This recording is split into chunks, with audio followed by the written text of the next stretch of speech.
Sorry, I was in the code update meeting.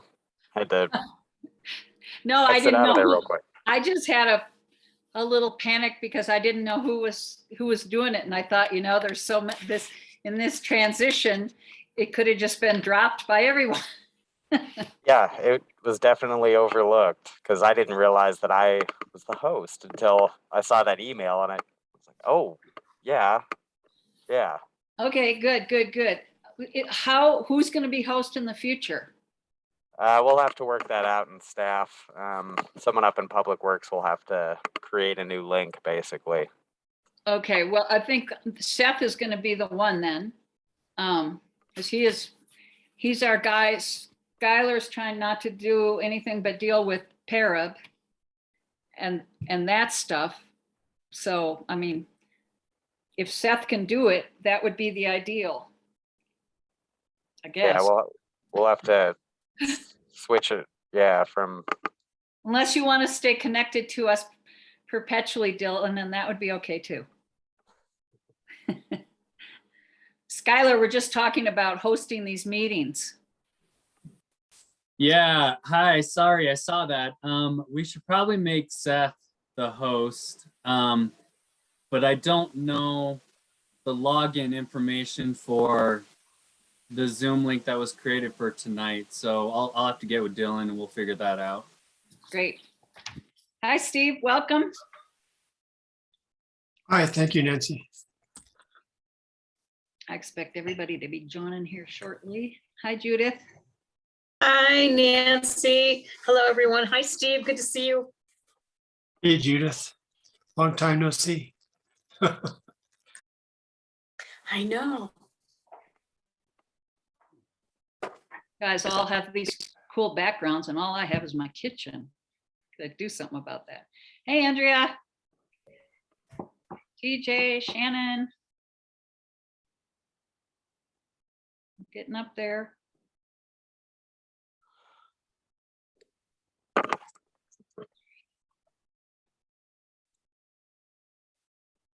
With our quorum going.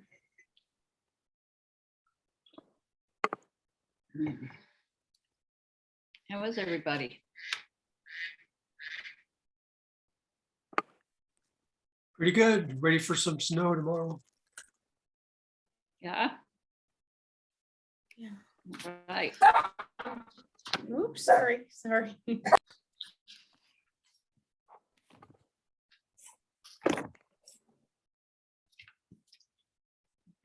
How we doing? It's 6 o'clock. And we've got 1, 2, 3, 4, 5 members here, 4 members, 1 alternate so far. Hoping the other ones are joining soon, but we'll get started with this. And I'll call the meeting to order at 6 o'clock. We have 1 opening for an alternate member available. And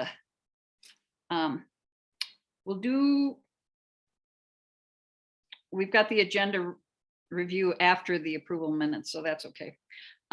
Okay, I need approval for the minutes of November 22nd. I did have a couple of little things. So Andrea, under D, Parks and Rec, under number 5, the conversation Shannon had with Danu. You see that? It's Cheyenne Village, not Cheyenne Road. It's Cheyenne Village, which is on Crystal Park Road. So that's one thing. And under number 12, the memorial bench, that's Judy Karnick, not our Judith.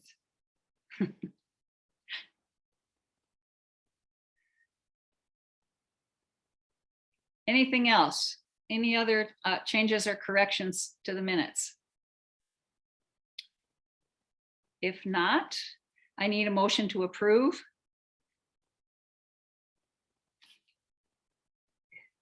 Come on, don't all speak at once. So moved. Thank you, Shannon. A second? I'll take that dog second. Is that yours, Judith? A second to approve the minutes? Jeff, you're a voting member at this point.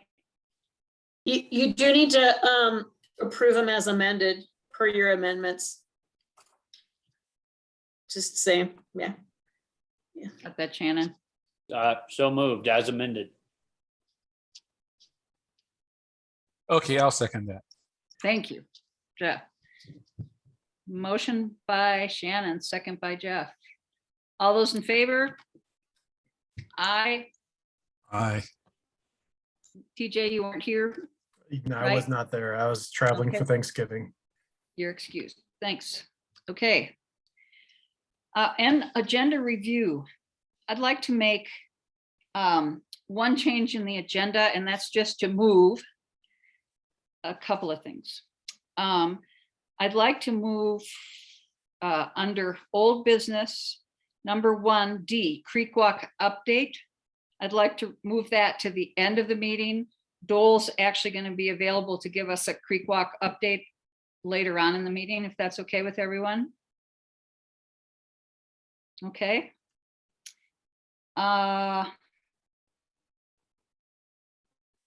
And under new business, number 2, new board member orientation.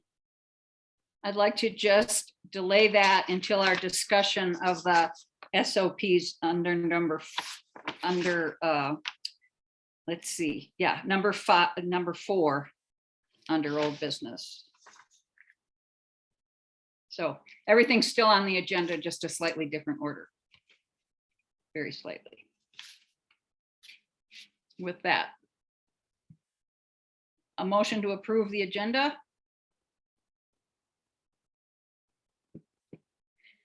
Motion by Andrea, a second. By TJ, great. Okay. And Cheryl's joining us, and Tim are joining us. All right. Good to almost see you guys.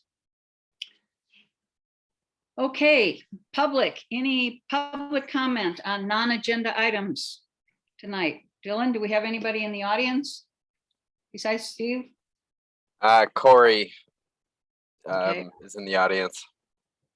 Okay. Any public comments on non-agenda items? Steve, are you just here to listen?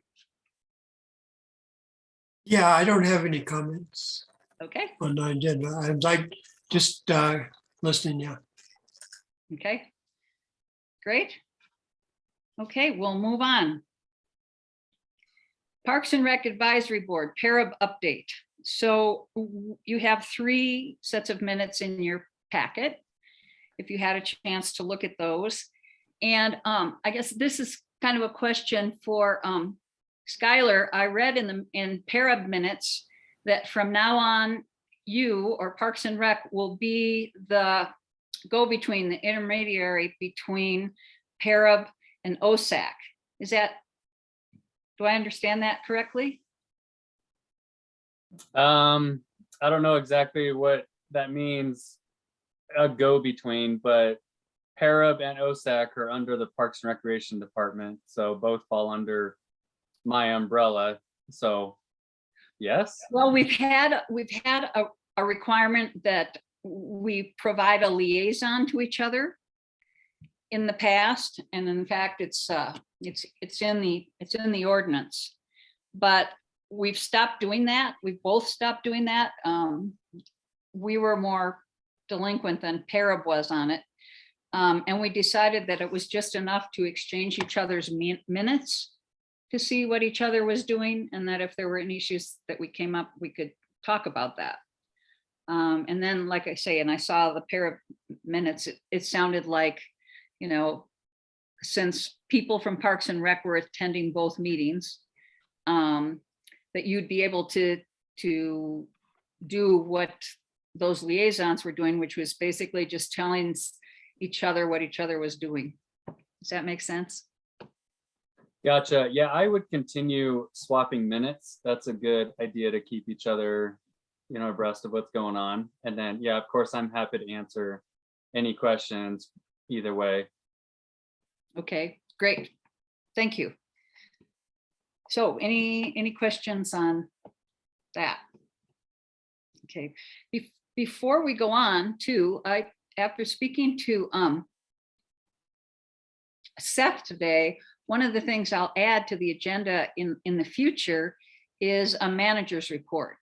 So since Seth is our staff person, I just thought, and he's doing a lot of things out there, that it would be good to just hear from him every month, what's on his horizon or on his radar, what he sees, what he's been working on in the last month, and that kind of thing. So that's something I intend to make a regular part of the agenda, is a manager's report. Okay. All right, new business. Emma Crawford's interpretive sign. Skylar.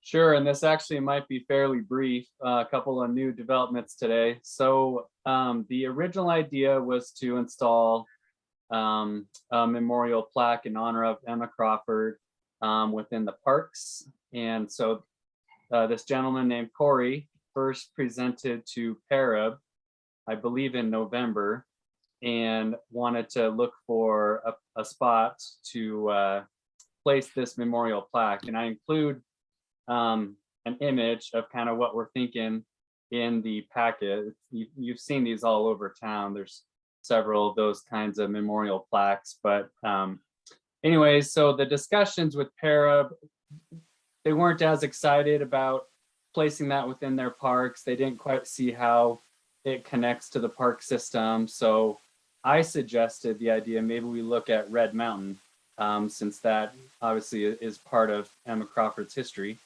And Corey originally seemed open to the idea about placing it next to the trailhead up there as it goes up Red Mountain. But over the weekend, I got an email saying he really wants to stick with the parks and Memorial Park in particular. So that kind of means we're going to go back to Parab first and work through that process.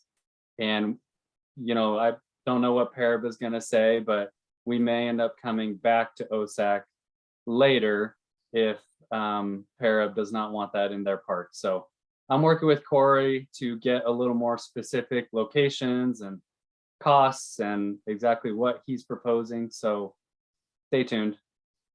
Great, thanks. Any questions, Shannon? Just a quick question. Is this like a long lost descendant of Emma Crawford? Like, what's the interest? Is it a high school project, Boy Scout project? Nope. Just someone, I think it really enjoys the Emma Crawford story. Takes a lot of, interest in her and her history with Manitou. He's also an avid coffin race participant. So there's a little bit of that. And that's kind of what drove him to do this project. Interesting. Thanks. But if we do come back to OSAC, I will have Corey come and share his vision and proposal with you guys, similar to what he did with Parab. But at the time, Parab did not take any formal action, did not vote, but the way the discussion was going, didn't seem like there was much support to place this plaque in the park. So that's why I kind of suggested the Red Mountain idea, and Parab loved that idea. And Corey did originally too, but he's kind of gone back and wants to really place this in Memorial Park. Okay. Anything else? Okay, number 2 under new business, we're moving that discussion to the SOPs at the end. Okay, old business, trail and trail maintenance subcommittees. Man, I'm so impressed with the work all these committees have done and these reports. It's been awesome. So Andrea, let's start with your report. Everybody had several documents in their packet related to this committee's work. Okay, so trails subcommittee update. Yeah, you can see like a typed up kind of update if you want in the packet. So just to begin with, like Seth is, working around in Manitou and is getting to know the trails and has done some trail work already, which is awesome. Which is great. And they installed the fencing behind the Intamin Trail sign on Spring Street. So you can see that split rail. There's some pictures of that. And it looks burly and nice. And so I think good feedback on that. And so we talked about an ongoing process for trail maintenance. And so we outlined that if you, and so I'm just going to kind of talk through it just to make sure you guys feel good about it, to see if you guys have any input on it. But to start with, so it sounds like parks can take on some of the role of looking at the trail maintenance that's needed in the region. I mean, in the trails around here, and start to put together the trail maintenance project list that they just update throughout the year. And then members of the public or, OSAC people, like we can, submit any projects or needs that we see to Seth, either through these OSAC meetings or by emailing him. And the general public can use the click fix thing that is used by Manitou Springs for work projects. So that's a way to maybe communicate that information. So then each year around October, we'll try and in the subcommittees, we'll try and help, look at that maintenance project list and maybe help prioritize like 10 or 15 projects. And then that can help Seth to then go, have a look at specifics and say, okay, I think this is something we can do in-house. This is something that, we need to hire a contractor for, whatever. So he can help make those calls. And then, yeah, start working on walkthroughs and basically putting some steps in place to actually get that work done November, December. And then somewhere in there is the budget update meeting. I don't know if we want to try and incorporate that at all into it. Yeah, so, and then they'll help to really develop some, I'm hoping, develop project descriptions and for volunteer groups or hired contractors, and then start to coordinate the hiring of those contractors. Hopefully, Seth or Skylar can help with communications with those types of groups. Let's see. So if anybody's any thoughts on that, or things that we want to kind of hammer out a little bit, we're open to anybody's thoughts. Well, I just thought your timeline was great. I thought it did show sensitivity to the budgeting process. And I think it's really helpful. That'll be helpful to have a timeline for the development of that every year, because one of the things we've struggled with is having a plan so that we can contact contractors earlier enough in the year to get on their schedules early, and they're all making their schedules right now. So yeah, that would be great. Yeah, so I think we're in pretty good shape there for this year. So yeah, so you could maybe talk about this later, but just that we talked about how there's gonna hopefully be some REMFI work this year, and that you guys have been talking with them about that. We went through, I think I kind of already said this, but we basically went through the trail maintenance project list that's in the packet too, if anybody wants to have a look, and just said, okay, here are our, main biggest needs kind of thing, and highlighted those. And so Seth is looking into those, and hopefully we're all communicating on that. Yeah, so then. So are the highlights in that list, Andrea, things that were highlighted by the group, or those were already there, or whatever? Those were the ones that we highlighted kind of as a group. Okay, I mean, yeah, nothing is like super, in stone or anything, but that's what we were like, okay, these look like the biggest things. So great. a lot of the other stuff too, Seth is very willing to help just address through normal maintenance work through the Uh-huh. city and stuff. So yay. One quick thing on Bar Trail, there's a little bit of discussion on that, and I don't know if we want to talk about this at all, but TJ brought it up just because there was a question on funds from the Bar Trail lot going to Remfe for the past couple years for trail maintenance on Bar Trail. But the money there, that the funds from that lot are now gonna maybe go into a different pot of money or something like that. And so I don't know, there's just some questions about what's going on with that. So I don't know, Skylar, if you have any thoughts? As far as I know, that's not changing. We are paying Renfe $40,000 this year from the revenues from that parking lot. And that's been the case for several years. I believe last year they were paid $20,000 through conversations with Renfe and some of the discussion with Steve and Colorado Springs and Forest Service. We decided to increase our resources into Renfe so that they can make more headway on improving that trail. So that was a decision we made several weeks ago. Council already approved it, so we went ahead and kept that, and I don't see that changing in the near future. The only thing that's maybe different this year is a reservation system with the Bar Trail parking lot that we may launch later this year, but our arrangement to pay Renfe for trail work, I believe, will not change.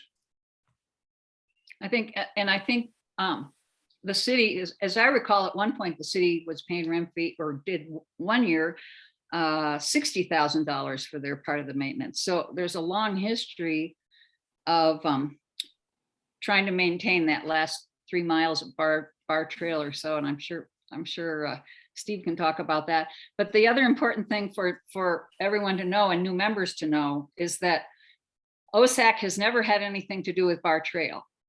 Bar Trail is not on open space land. We're not taking on Bar Trail as part of our purview. It's not on our land. And it's something that the city has done and that now Skylar's been working on with Renfe, et cetera, but it's not on our plate because it's not on open space land. Any questions? Steve, you want to say something? Yeah, I just wanted to say that maybe 5 or 6 years ago, they paid Friends of the Peak money out of that fund as well. And so last year I went to Diane and I said, or Denise, sorry. And I said, could we get some money, for Friends of the Peak? Because we do the posts and rails on there. So we submitted a bill for the posts and rails for this year, and that was reimbursed for us. It was, I think, around $1,800. But we're all volunteers, so we don't really need a lot of money, but that was helpful to reimburse us for the posts and rails. Great. Yeah, and one of the reasons why I brought that up was just because after seeing it in the weekly report, the request for funding at the end of the statement was kind of ambiguous. So it looks like there's quite a bit of clarity now. So. Good. Yep. Thanks for asking. Anything else about Bar Trail, Andrea? Or anything else? Well, you know what? Before you move on, just one correction to the timeline bullets, the very last one. Those youth corps grants are usually due the first part of September, early September, instead of late. So just something to be aware of. Yeah. Okay, just so the other thing that we talked about was kind of the process of developing a trail management plan. And so we're just kind of in a starting to pull together information kind of phase. I've just been pulling stuff from different plans and stuff to just say, okay, what are we supposed to do here? And, then just kind of go from there. And so we're sort of working on it. trying to make an outline. That's the goal. Well, that's awesome. And you've, I forget, is that what Skylar sent out is a few different, they weren't trail management plans, were they? Those were about open space criteria. Yeah, there's kind of a variety of different types of land management plan type things, but yeah. So those are interesting, like all different, levels of detail, how much background information we want. I think overall we want something that will help us just go from point A to point B, like to a guiding document. So that'll be good. So, And do you have plans to meet again? not yet, but that probably would be good. That would be good to start to ferret out, what we need in terms of I guess first might be to come up with a criteria that you'd like to see in a trails management plan. And Yeah. go from there. Yeah. That'd be great. Well, terrific work. Thanks to every members of the committee. Sky. If I could just make a plug for C-Click Fix, I know that was in the notes. I'm not sure how familiar you guys are with that, but Seth and his team work really well off those C-Click Fix requests. It's how we, get eyes on all parts of, the parks and the trail system. So as you guys are hiking or whatever, and you see some erosion or an area where we can do some minor trail work, just take a picture and plug it into C-Click Fix, or email it to me or Seth and we'll plug it into C-Click Fix. And that's a really good way for us to do some of those minor trail work projects. And that's probably something you guys haven't had before, but now we've got Seth as a skilled trail builder as well as another staff member. They've been able to knock out some of the minor trail work projects, and they would help us a lot if you guys could kind of point those out through C-Click Fix. That is awesome. That'd be great. We can do that. I think we'd be happy to do that. So just take a picture and send it to you and you'll put it in. Well, or when you do that, do you get a location? Do you get a latitude and longitude or something so you actually know where the picture's taken? I mean, so C-Click Fix is not the best at that. It's easier in our parks, not as much in the trail system, but that's why the pictures are really helpful. And if you could provide. It does do lat long. If you take the picture and submit it right from there, it'll do lat long. Right from the spot you're standing at that time. Well, Okay. there you go. I didn't know that. Thanks, Steve. Great. Any other comments or questions on the Trails and Trail Maintenance Subcommittee report? Well, thanks, you guys. Excellent start. Okay, Rimfy. So I've had a couple of long conversations with Jennifer, and we've talked mainly about those big switchbacks on Red Mountain. And she actually sent Carl, I think, and another one of her guys out to look at the whole trail again from top to bottom. And I mentioned 2 switchbacks, and they came back and said, well, actually, we saw 5 that could really use some work. But they recognized the 2 big, the log switchbacks, etc. So they are obviously in the process of scheduling. They'd obviously like to do some work for us. And as I said, they look specifically at Red Mountain and what could be done there, because we know we have at least 2 very technical, difficult switchbacks that need to be repaired. So we began talking, and they decided that really they couldn't do in 2 weeks, they couldn't do more than one of those switchbacks. And I talked to Skylar. They wanted to know, if they're going to be allowed to cut timber down up there. And we had a discussion about the city's now hired an arborist. And so the arborist could go up there and identify some trees. They may be down, they may be standing dead, or they may be living if they can't find the right ones to build those switchbacks. they pretty much agreed that it was way too technical a project for somebody like Mile High Youth Corps. And actually, if they go after that most difficult switchback first with the retaining wall, etc., they didn't really even want Mile High on it. Pretty technical, potentially dangerous, etc. So where we are now, and where you are now, is how you feel about approving a couple of weeks of RIMFE work. And, in past conversations, we've talked about, having an ongoing contract with them, etc. I don't see, and maybe one of you can help me see, a huge advantage of doing that. I can see getting to them early every year. I can see saying, okay, we want you to do this switchback this year. We'll see how it goes. Next year, let us know if you can do this one. They're numbered now, 1 through 5. There are pictures of them in the RIMFE database, everything. And say, or yeah, we want you to do number 3 this year. We'll contract with you next year to do numbers 1 and 2, whatever. But they don't give a discount rate for contracting year to year. If we do it a year at a time, you'll have more flexibility. If some other issue comes up on some other trail that you think is more important, we're not locked in to telling them in advance what we're doing every year. I'm sure we could just, save time. So, they'd love to know that they were locked in to doing 2 weeks or 3 weeks of work for us every year. That's totally up to you. The cost is going to starts at about $9,000 a week plus materials. And this big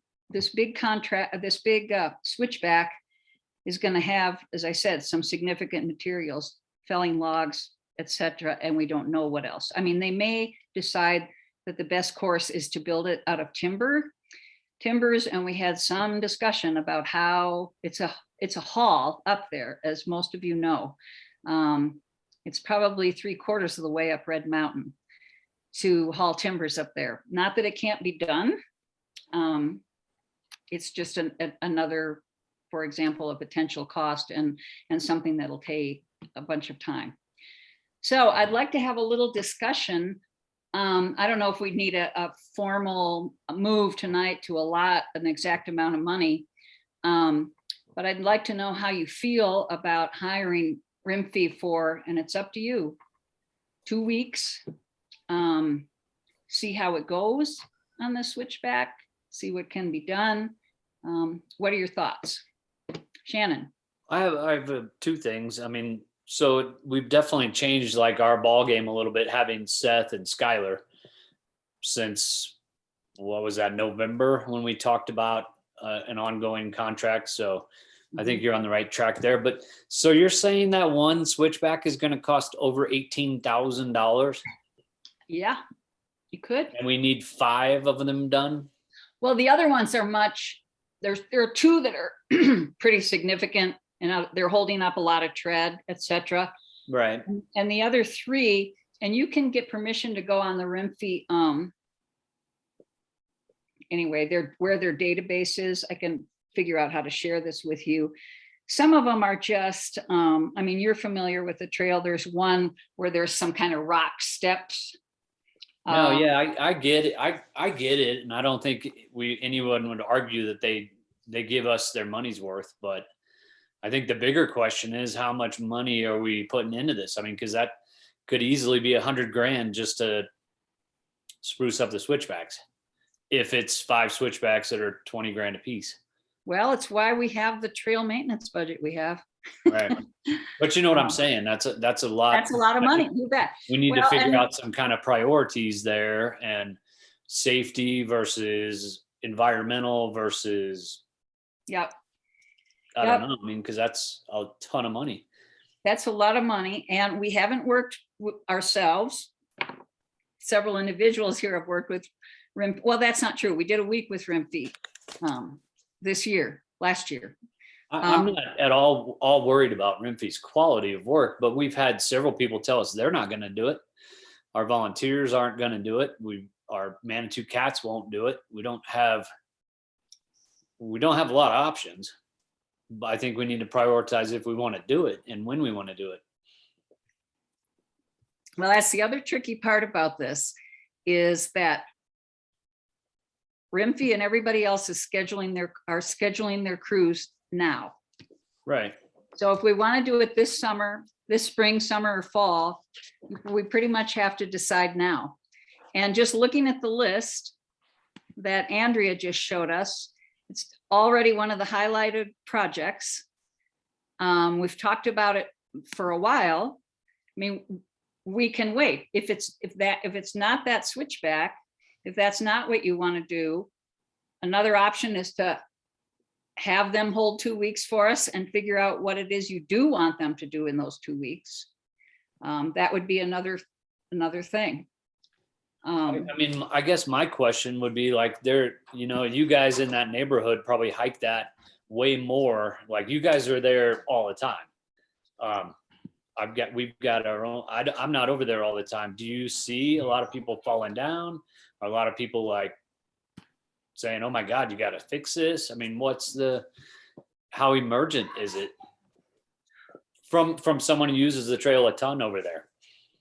Well, other people can speak to it. I can just say that from my experience in looking at it, I'm like, holy moly, when this retaining wall fails, it's going to cost us a whole lot more money to put that tread back together again. I don't know. Seth, you've hiked it now. What do you think? Yeah, if I could say, I've hiked most of the trail systems in town, and I would say that switchback in particular would probably take almost the highest precedence out of any maintenance part on all of the trails currently. I think those two, like what Nancy said and what Seth said, kind of solidifies that, right? Well, I'd like to hear from other folks if they have thoughts. We have I'm- 20,000. We have 20,000 right now for let me look at. No, I'm sorry. We have 70,000 in the budget for trails and trail maintenance. I mean, I'll echo what Shannon said a little bit, that Rimfy always gives us a great value for the work that we contract out for them to do. And I'm sure that they'll be able to do a pretty good job up there. And since it's, it is a very technical portion of trail, it's a very remote portion of trail. If we were to delay this, I highly doubt that the next time we go to them, the price will be cheaper. So, I'm all for, allocating funds in order to get this done, because, maintenance is part of what we've been saddled with on these trails in our open spaces, and we got to do what we got to do. Yeah. Any other thoughts? Andrea? I like the idea of not spending doing all of those switchbacks in one season and spending all of the money at once. I mean, I definitely think it would be a good project to focus on, but maybe just the one, or maybe those two big burly ones. And so I don't know if that would be 4 weeks. To tell you the truth, I'm nervous that they can get that one done in 2 weeks. I mean, and I thought about, and Jen and I talked about this a little bit. If we're hauling timbers up there, maybe we use Mile High to do some of that. Maybe we use those kids to carry some of those timbers up the trail, if that's what we've got to do. I don't know. I think we're going to need Rimfy to be even more specific on that coming up. But Andrea, I'm kind of with you. I'd like to give them 2 weeks to do this work and see how it goes, see what they get done. The only thing we don't want to do is to get it half done in 2 weeks. Because Shannon, in answer to your question, the trail is certainly used enough. It's significant, and it's probably in the summertime, it's one of the very few trails that you can hike around here and be in the shade the whole time. Right. I know it's used a lot. I just, as the trail users that use it a lot, which is you and Andrea, I would guess over there, you guys probably can talk to and I think Seth did a really good job of saying this is a big priority. That was my question. Like, well, how do you guys feel about this? I don't think they would even give us I don't think they have enough time in their whole summer to do all the switchbacks. So I don't think that's even on the table. I'd like to do this. I'd be curious about the two switchbacks, but I'd be fine with 2 weeks worth of work on one. But I'd like to have them kind of guarantee us it can be done instead of saying, hey, we're going to do our best. And if we don't, we'll hopefully get to it next year like we've had done before. So how about this? How about I called Jen. Those guys can confirm that they can get that big switchback done. I don't know if it's number 3 or 4. I don't know.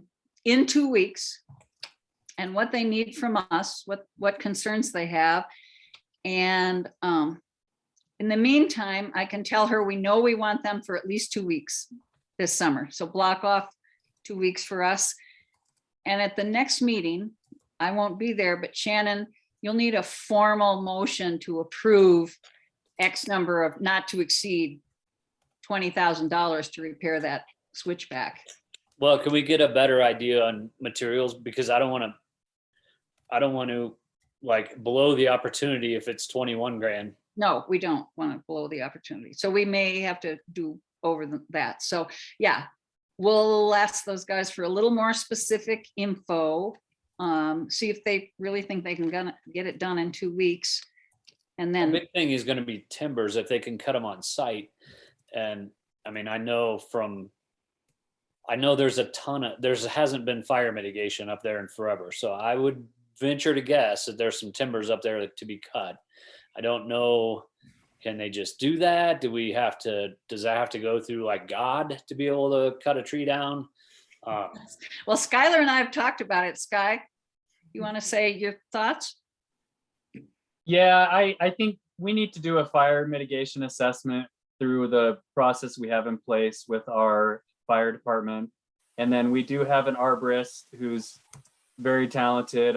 I'm super impressed with his skills. So I would want that assessment to be done before we, make that determination of whether to knock down timbers or not. So I don't want to commit to knocking down anything at this point, but I do think we should probably follow that, protocol that's already in place with the fire mitigation assessment.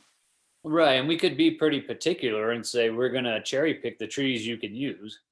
I have a feeling when you get into our fire mitigation protocol, you're going to be not really shock and awed by it. I spent a little time seriously looking, and I saw some deadfall that looked like actually good deadfall that wasn't rotten at all. And of course, several other trees. I mean, the other really interesting problem with that switchbacks is right now, the retaining wall is held up by 2 live trees. Right. And I don't know what the best fit, if we can continue to count on those 2 live trees, or that whole retaining wall needs dead men put into it, and that needs to be, fixed. So I don't know. I don't think we should promise them timber, but I think we could promise them an arborist that can tell them if they can use them or not. Or they may say the best design is to forget the whole log thing and let's go with timbers and a traditional retaining wall there. I don't know. Yep. Okay. So what's the general feeling? Do we, Judy?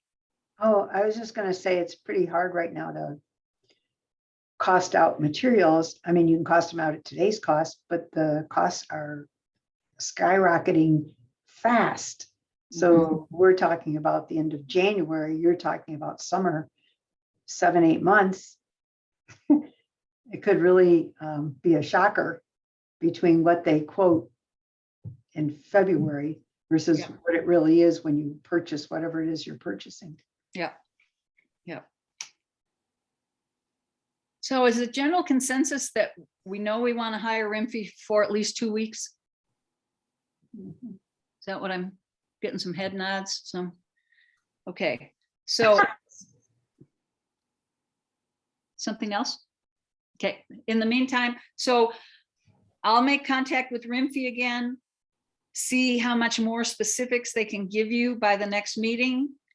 At least we'll get them to carve out 2 weeks on their calendar right now for us. And we'll get as many specifics as we can.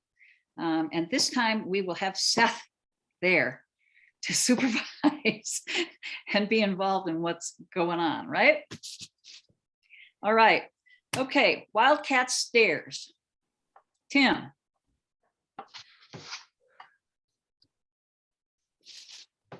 You're on mute. You're muted, buddy. Thanks. I was operating from the old packet, so I probably have not read a few things, particularly coming over from Andrea and stuff. But anyway, as far as the stairs there, nobody's going to get killed on those stairs, I don't think, but they are getting pretty ratty, and they are a really nice, nicely engineered feature. They go up that, the steepest part is probably about 15 feet and then another 15 feet. So about 30 feet of that unstable side of Wildcat Gulch, and managed to have been there for what, 15 or more years now. And both transport us and transport water without having a rotor away or anything. So they're a worthwhile item, and they're getting kind of rotted. It would be nice to replace those. We were going to do that off of the GOCO grant, and we didn't get that grant. So obviously we want to do that. And I'm thinking that I haven't looked at the timeline that Andrea put out, but I'm thinking that we get that on for the spring. A year from now? A year from now? I was hoping this spring, but not. I don't know. Where is it in the priority list? Seth, you said you took a look at those stairs. What are your thoughts?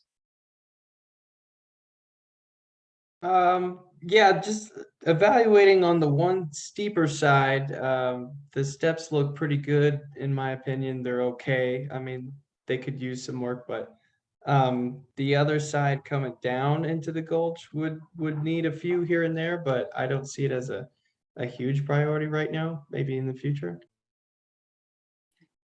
Other thoughts? Somebody who's over there on those steps all the time? It's not me. That would be me. Yeah, I just had a quick Andrea. thought. So I think if we reached out to the cats too, that they might be willing to do like a few more, like another section as one of their projects this summer, maybe. So, you know, we Right, could they reach out did to them. several last summer, right? And did a good job. I think so. I can- They did didn't okay. actually see them. Yeah. It was a piecemeal fix. That's okay. Like I said, They nobody's did a great job. going to get killed over there. But sooner rather than later, we need to do some work over there. Also, way up on Iron Mountain, where that trench is being washed out. There's a section of road. It's now more of a trench and a wash than a road. Mhm. That's going to go pretty quickly when it does. So we ought to at least get that on our list. It's gonna become a single track. It's going to become a single track. Yeah. Yeah. I It think it's already gonna is become kinda. more of a cliff. Yeah, could be more of a It's cliff. single track now. Yeah. Okay, well, I hope the Trails Committee, are you on the Trails Committee, Tim? No, I'm not. Okay, so I hope the Trails Committee will give us a prioritized list of what we can't do everything at once. You've got a great thing lined up there, but if you guys can come to us with a recommendation of what should be done first, second, and third. Andrea, you mentioned 10 or 15 projects, great. But if you guys will include those and give us the rationale. Yeah, Tim? Yeah, one other thing, just wondering how we use this quote fix tool. I've never worked with it. How big a project can we take a picture of and send over there? You know I'm not going to take a picture of the stairs and say fix it, but if we've got, we're just talking small areas of a trail that need to be fixed, or have some people work on it for a day or so. What's the size of that job that we can throw at that? We talking about a one-day job or a 2-3 day job or what? I think anything could probably, well, Skylar, you can address that, but I would say that project is definitely on the trail project list. Sure, and it's definitely one of the highlighted things. We do know that I mean, it is a priority. I don't really want to say that we're going to be like, this is number 1, then this is number 2, then this is number 3, and try and just let Seth have a little bit of oversight there and just say, you know what, these are the ones that we can do in-house, and you know, and then just to help us figure that out on some level, because I'm not the one doing the work, you know. So just a thought. Yeah, and I agree that line to me is what we can do in-house versus what we need to contract out. I see. So okay. if it's something that Seth and his crew can do, you know, they'll prioritize against all the other park maintenance that we need to do. But that's the distinguished feature there. Even if it takes a couple of days, I think it's okay to put on C-Click Fix. Okay, that was kind of the answer I was looking for. Thanks. I have a question for, I think Skylar maybe, or maybe Dylan, I'm not sure, but how, because OSAC's never really had staff before. And I know there's some weird, like, we can't just tell you guys what to do. I don't think. So like, what's the best way for us to interact? We can't say, hey man, I need you to go fix stair number 3 on this because it's in my neighborhood. How do we, and I know that quick fix thing, once that word on the street gets out, you guys are gonna be pretty overwhelmed. How do we figure out what we take and do? And I don't know that do we have to make a motion to direct staff to do something? You know what I'm getting at, Dylan? Yeah, so typically it would need to occur in a public meeting, and you're basically giving staff directive, basically. How does Click Fix work with that scenario? I'm not real sure. We don't use it in the planning department, but I know we've had it up and running for a couple of years at least, as far as like road maintenance and things like that. Yeah, I would say when you put in a C-Click Fix request, you are acting as a member of the general public, not as an OSAC member. When you're directing us within this meeting, then yes, that's coming from OSAC. And Andrea and your trail maintenance committee, when you guys meet, those priorities that you establish really help me and Seth, you know, weigh that against all the other projects that we have going on in the parks and trail system. So that C-Click Fix also, we like those because it helps, you know, prioritize the work that we need to do, but also helps us for data gathering when we push for additional positions or when we manage our workload, you know. So all of that really helps justification for the work that we do, and kind of helps Seth and I formalize our Parks and Recreation department and how we can, you know, play a certain role within the city. I see a partnership. You know, I think Seth wants to know what we see, problems that we see. But the thing that's great is he's out there identifying problems and priorities in his own mind too, with his experience.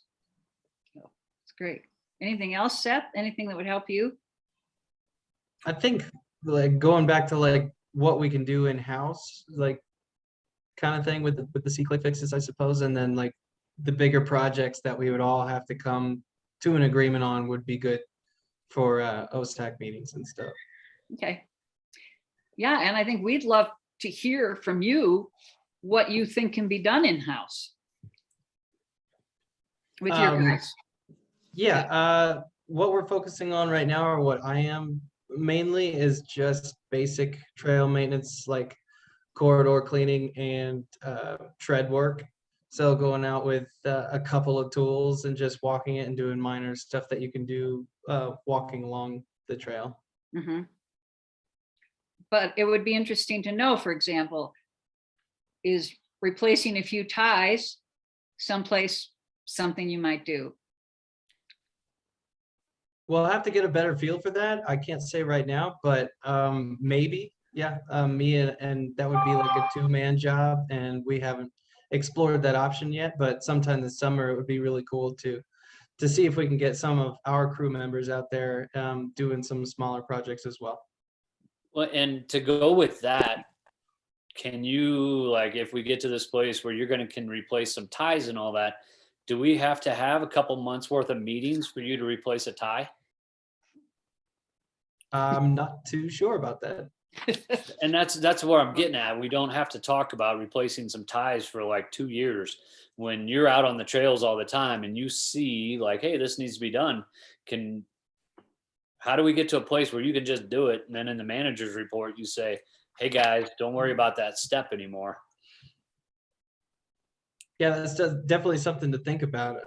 Don't have an answer right now, but it's good. Thanks, man. Yeah, just one little example is Seth said, I have some idea. I think this is how it came down. Seth said, I have some ideas about how to fix that social trail behind, or we met about how to fix that social trail behind over off Ruxton on Spring Street. And we walked around, we talked about it, and he said, and he had the idea. How about we just put up a split rail fence and improve the signage, and boom, it was done. It was a miracle. So, and I'm just trying to get to a place where we're not micromanaging and yeah, we do taking not votes want for Seth to fix something. Right. Because the city of Manitou, our committees are really good at micromanaging. And I think we can like let him go free. Well, yeah. I think we'll get better at this over time. Yeah. You know, we're in this transition period, but I keep going back to those priorities. You know, you've got your huge, long trail maintenance project. Let's identify a handful of priorities to accomplish this year. And that's how Seth prioritizes his time. And then, of course, the minor stuff, very, very minor. Yeah, we don't need a huge formal meeting about it. Plug it in a C-click fix or shoot us an email, because that you're serving a role as a general member of the public, not necessarily as OSAC. So I think we can do it all, and we'll get better at this over time. Yeah, I mean, OSAC's been around since '99 and has never had staff. So I think we've had support in meetings from Dylan, but this is very exciting, and it's going to be a huge learning curve, I think. So. Very exciting. Okay, I'm going to move on. D, Creek Walk update. We're moving that to the end of the meeting. So Mile High Youth Corps. So just lost Skylar. I think Seth and Skylar have a meeting with CJ coming up. But the question is, are we going to want to use Mile High this year for any reason? Once again, it's a scheduling issue. I can tell you that a Mile High trail crew will run somewhere around between $7,000 and $8,000 a week. And that's what I can tell you. You know, it would be a bit of a logistic nightmare, but certainly possible to schedule them to work, to be doing part of this big switchback trail with Rimfee, you know, whether it's just hauling timbers up there or, you know, something else. I don't know the answer to that question. Otherwise, we don't really have a specific project in mind for them. I don't, at least this year, if we did have a project in mind for them, we have Seth to supervise them instead of Andrea and me and whoever else is available out there with them, because we know we get a lot more out of them if we have somebody out there. And Seth and I met today actually, and he showed me a retaining wall he thought that they could do over on the lower Intamin. But this is your budget for trail maintenance. I don't know how you all feel about it. We don't have to use them every year. But we can certainly reserve a week or two. And in the meantime, Seth can put together what he'd like them to accomplish. Thoughts? Shannon. Once again, I mean, I think I would defer to staff. Could you guys use them? I would have to do a little more investigating at the moment, but I do have a small list of stuff I'm starting to gather together that, yeah, a less skilled crew could take care of. How long do you think you could, I mean, could you put together, like, when do we need to tell them, I guess? And could you put together a list, like, I can use them for 7 days or 5 days or whatever? Our only option is 5 days at a time. Okay. Actually, when do we need to four tell them 10-hour days, that? I think they're working now. They work 4 10s now, I think. When do we need to have lock them in? Don't you guys have a meeting coming up with CJ? We do on February 1st, yeah, which is Oh. Tuesday, I believe. Okay, yeah, next Tuesday. So, do you want to leave that up? Do you want to, I mean, once again, it's in OSAC's budget. Do you want to budget a week or 2 weeks of Mile High? Or let these guys decide and just say, bring the amount back to us? I would like to see staff tell us what to do. Yeah, and I think that when we were talking about Rimfee, you had mentioned discussing it with Jen about her input on that too. So until we hear back from that, I don't think I'd say one way or the other.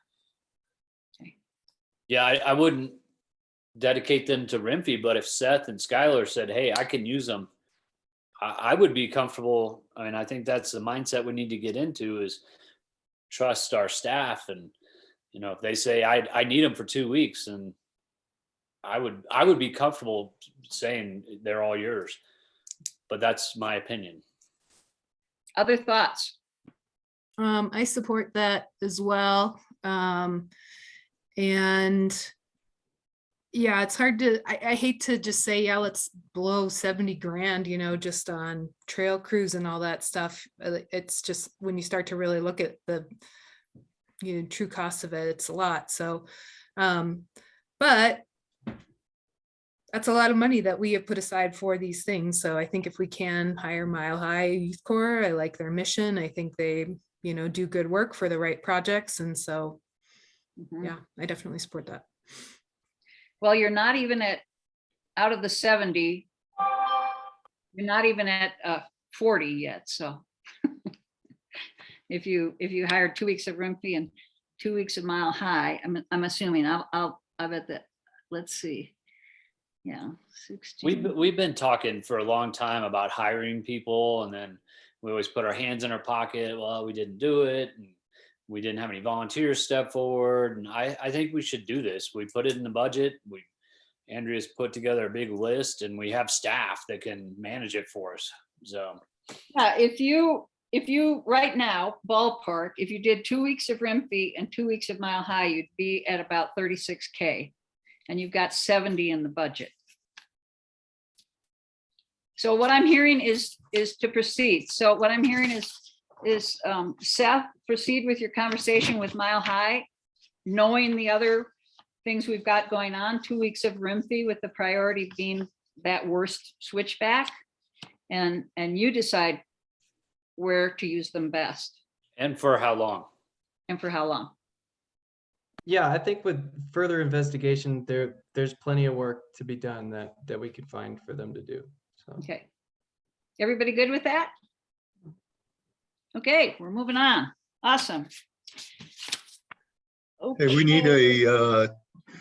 do we need a date for Skylar and Seth as far as when they have to tell us about any hirings that they require? For Any- Mile, For Mile High or? I mean, dates you want to do the work? No, we have to get that information into Remfrey or Mile High pretty soon, don't we? Yep. And meetings are scheduled. I'll call Jen back and these guys have a meeting on the 1st with Mile High.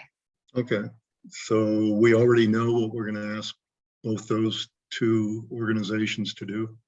We know what we're asking Rimfee to do. I know we know what we're asking Remfrey to do. And Seth's gonna decide what we're asking Mile High to do. Okay, and that we will do the asking in a week, did you say, 2 weeks? No, I said at the next meeting, you'll approve the budget. Oh, okay, okay, good. Okay. Anybody else? Okay. Open Space Subcommittee, Open Space Management Subcommittee report. Who's that? I can do that. So we talked about kind of two things. We first just kind of had a quick look at the current open space management plans that we have in place and kind of talking about timelines that might be relevant there. And so if you want to read notes from the meeting, they're there if you want to know more about that. So Skylar has reached out to Palmer Land Conservancy, is going to have a meeting with them. I heard that that other contact, Angie, that she no longer works there. So so just trying to reconnect on that and just kind of figure out, what do we need from them? Like, how can we kind of restart that connection there? That makes a ton of sense now. Right. Yeah. So other things, just a request that if you guys want to read through the current management plans, I'm trying to make an effort to do that and just to look at like what kind of updates to those management plans do we want, like, and our goal is to try and make sure that we are meaningfully managing our open space land. So just trying to get some eyes on that would be great.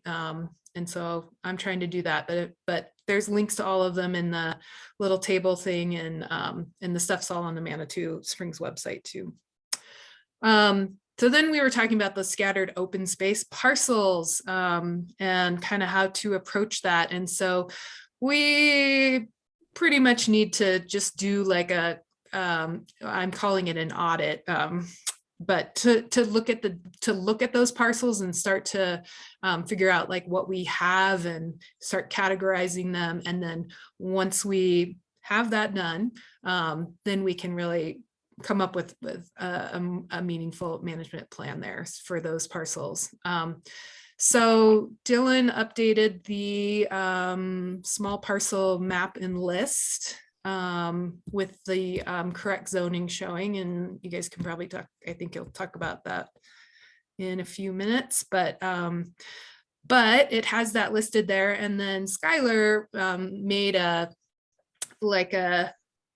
form where we can actually start using some different categories that I think TJ helped kind of brainstorm some of those different categories and qualifications for the different open space parcels. So a form where you can type that in for each of them.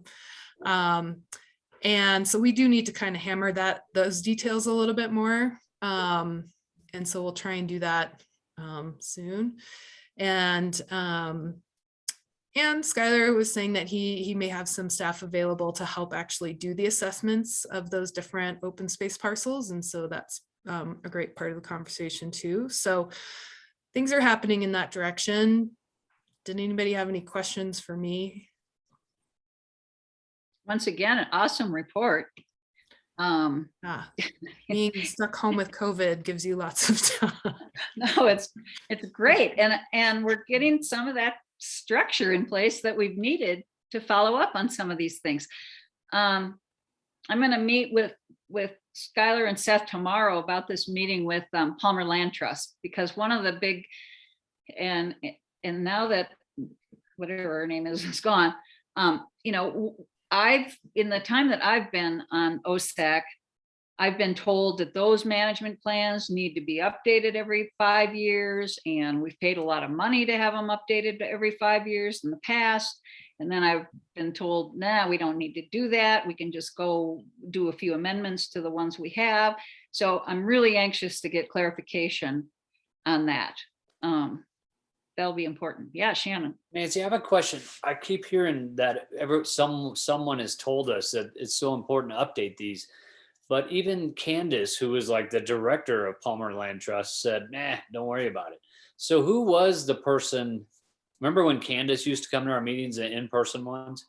Yeah, she doesn't She's run, the one who but put she it doesn't. in our ear. She Yeah, I doesn't. know run. she's long gone, but who was the person who made it the 5-year and so important? Because I was told that this is like a huge deal too. And then when Candace, the literal director of it, said it's more casual than you guys think. Well, written into the plans, like it never says it must be updated every 5 years. And yeah, and that's, but when I Right. first got on OSAC, it was, this has to happen. And, Yeah. but I don't know who I'd it have to was go that all the said way that. back. Yeah, it was before mine time. It was, I think we did the Red Mountain one when I first joined OSAC, and I'd have to ask Jim. Yeah. Yeah, who was president then. So yeah, I'm just looking for some clarification myself. Right. Because I mean, those things are like 20, 30 grand. Yeah, we paid a lot of money to have I'm them. guessing the person that might have been telling us to do that was a person that was getting paid to do it. It looks like the Red Mountain one was originally done or published in 2010.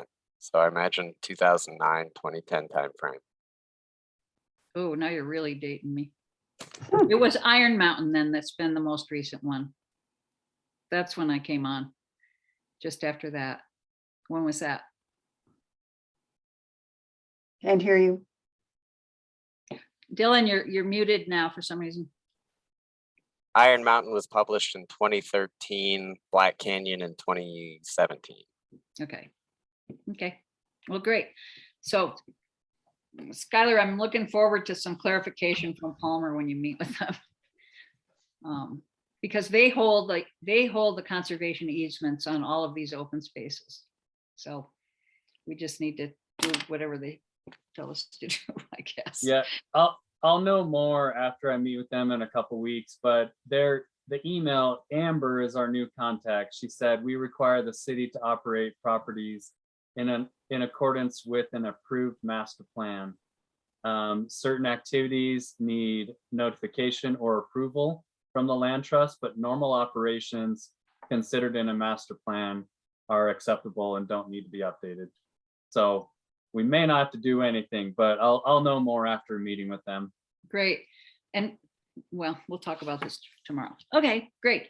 Hey, So Skylar, Scott, real quick, Skylar, did you hear what we were doing? What the Angie Martell was the one who had told me that they were going to write a letter that basically voided the expiration date on the management plans.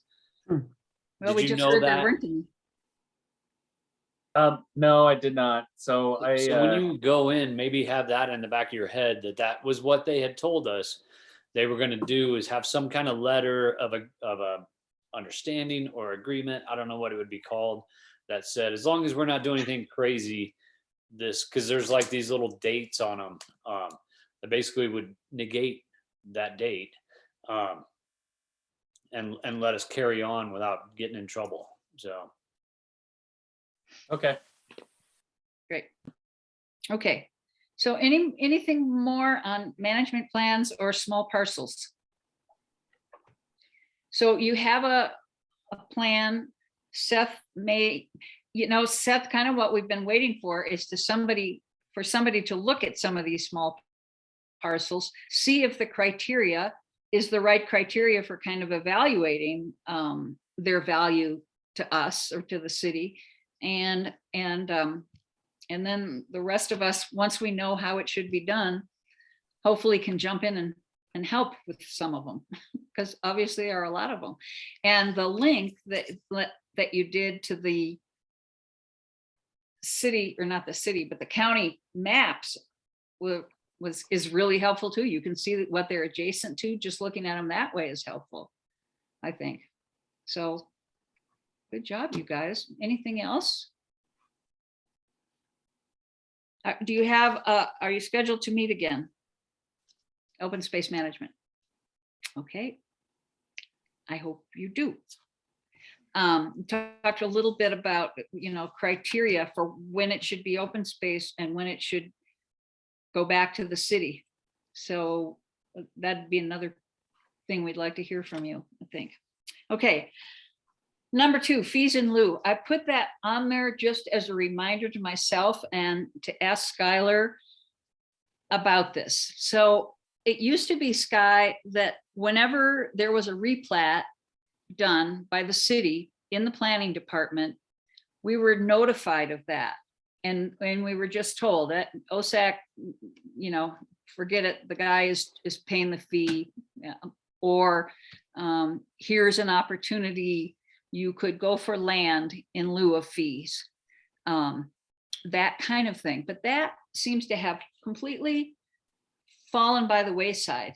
And it's one method where we get money or land. I mean, we get land, I guess you get money, but anyway, it would just be helpful to know what the procedure is. Back when Jim was president, it pretty regularly came up. Maybe there aren't any replats that have a possibility. I don't know, Dylan, maybe you can answer this question, but it seems like it's no way. It's part of the subdivision regulations, the land dedications or fees in lieu. Right. Of land the alternative. You just muted yourself again.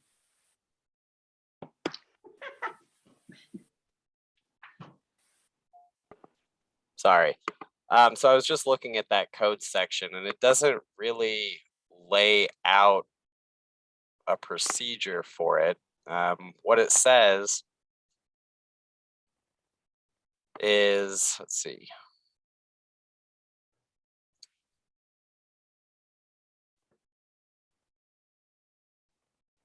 It just says the amount of land to be dedicated shall be based on the following formula. And then it provides it for schools, parks, and open spaces. And then regarding cash in lieu, it says cash in lieu of dedication shall be paid in the amount of the fair market value of the undeveloped land, but not less than $20,000 per acre that would have been dedicated under other circumstances. And then it says the subdivider and the city shall each appoint a certified appraiser who shall appoint a third certified appraiser whose fee shall be shared equally by the subdivider and the city. The decision of a majority of these appraisers shall be final. That's just talking about the amount.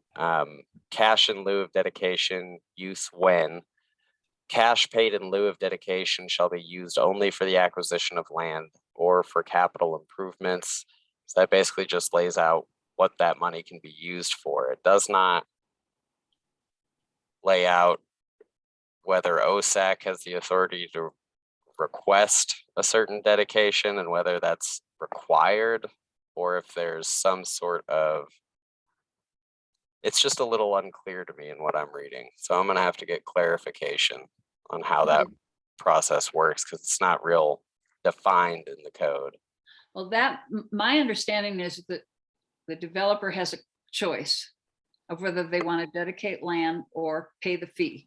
And you guys decide what the fee is, and then they say, well, gee, maybe I could give you 1/10 of an acre instead, or whatever it is.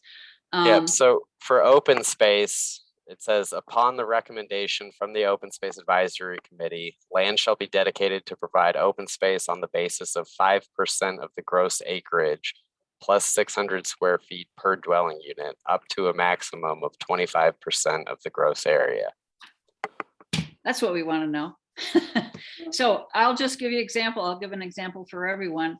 And that is, we know that there's a development pending at Cheyenne Village. Does everybody know where that is on Crystal Park Road?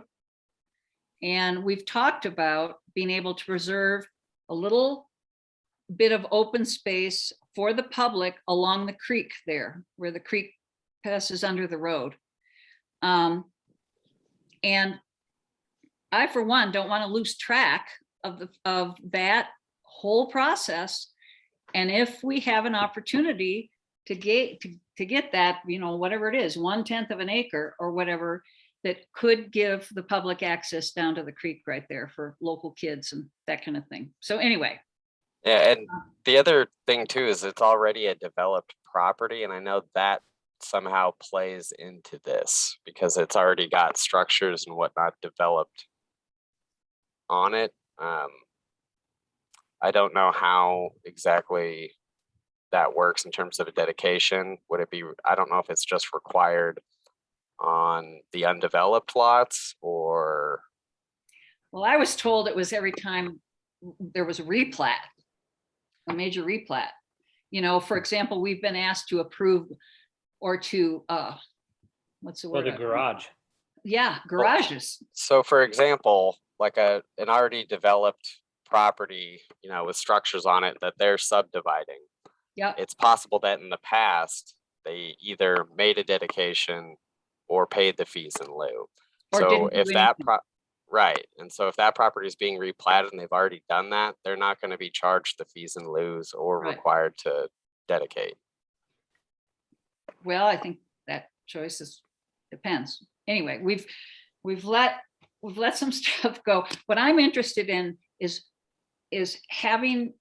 making sure that those decisions come to OSAC, that planning, if there is a decision to be made, whether it's fees in lieu or land dedication or where we are in the process. Well, Nancy, I know that just from being on council,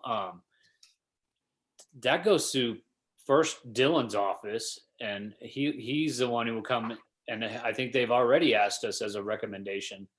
Then planning has to address that too, right? Planning commission, right, Dylan? Yeah, because it's part of the subdivision process. And then I know on my time as council, very often we would bring that up because council always has the final decision on those big things. And that was always a big conversation, but we don't have as many developments now. So I think that's why you're not hearing about it as much, because a long time ago, it was probably once a month we were hearing about some kind of land dedication and, you know, parks or open space, but we just nobody's doing developments anymore. So and we the have big ones some back then were like Cliff House West and God, I don't even remember them all, but we had a lot of stuff going on. Yeah. So well, I don't think it's lost, but it has there's a lot of people looking out for us, I guess is what I'm trying to say. yeah. And I think what I'm saying, Dylan, is I just want to know where in the process is it brought to OSAC? Sorry.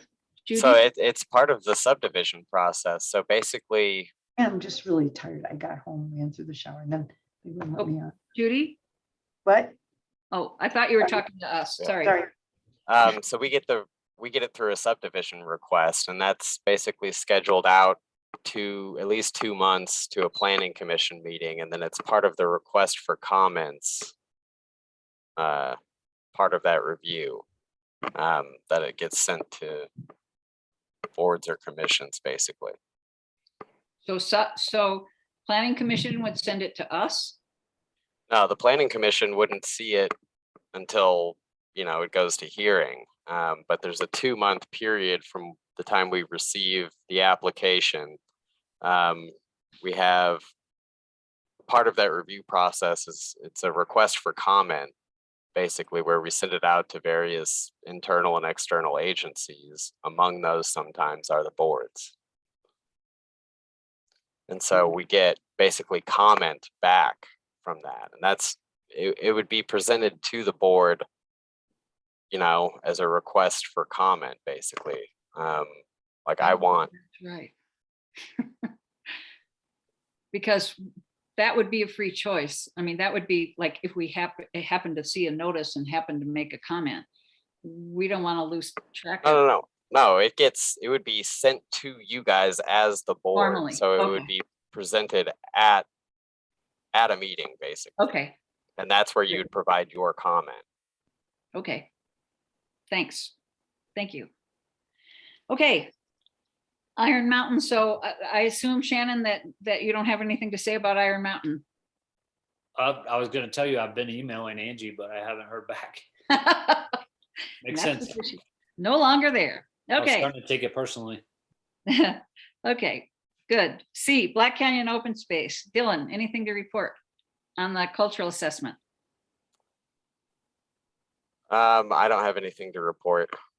Okay. Okay, next subcommittee, land acquisitions and donations.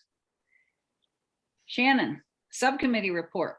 Yeah, I apologize. I'm not a formal presentation typer upper guy. But You we had better a good find one. meeting yesterday, and I think everybody is here that was there yesterday. And I think our big goal was just kind of because everybody there is new, since we've ever done that before. And my goal was just to show everybody so they knew what we were talking about when we looked at the Laddie property, the Beisel property. We just went through all the properties, and I told everybody as much as I knew about them, how we got them, what the drama was, if there's drama. And we kind of talked about all the big pie in the sky, Black Canyon, easements through Cave of the Winds, cliff dwellings. We just went through everything in like OSAC 101. And then we discussed, and you guys helped me out too, because I did not take notes. I probably should have. You got to take notes. Somebody needs to take notes when you have a posted meeting. So Okay. was your meeting posted? It was posted. Yep. I'll make So, some notes. Next time, yeah, just make a few notes. You can just say what you discussed I'll make loosely. some notes. So subcommittee meetings, you're not required to take minutes for those. That's what I thought. I thought It's somebody. not a requirement, but Okay, definitely a good There thing was- to do. it's helpful, but great. We didn't really have anything noteworthy. I can tell you that. Okay, good. I think the things we wanted to bring to you guys were maybe trying to get a little bit of a priority, and this is going to come up here in number C too. Mhm. And I don't even know how to do it. I think Dylan kind of touched on it with me, is how to get some of those open space properties that got taken away from us because of technicalities and whatnot. I think we discussed as our subcommittee that we might want to talk about the Bill Bauer connection open space quicker than not. And I don't know how to get that. We need to figure out, what do we need to do? Do we need to make a motion to go to planning to get it rezoned open space? That was a big takeaway of the meeting. Yeah, so it would be a city initiated thing, basically. And what happened is they weren't taken away from you guys. Basically, they never happened. Which What? isn't a bad thing. Yeah. It just is a paperwork thing. The city still owns it. It just didn't get zoned, right, Dylan? It Yeah, didn't get filed. well, no, there was no ordinance. It never went through public hearings. I still am trying to figure out what happened back in the early 2000s and the early 2010s with the zoning map. It seems to me like from the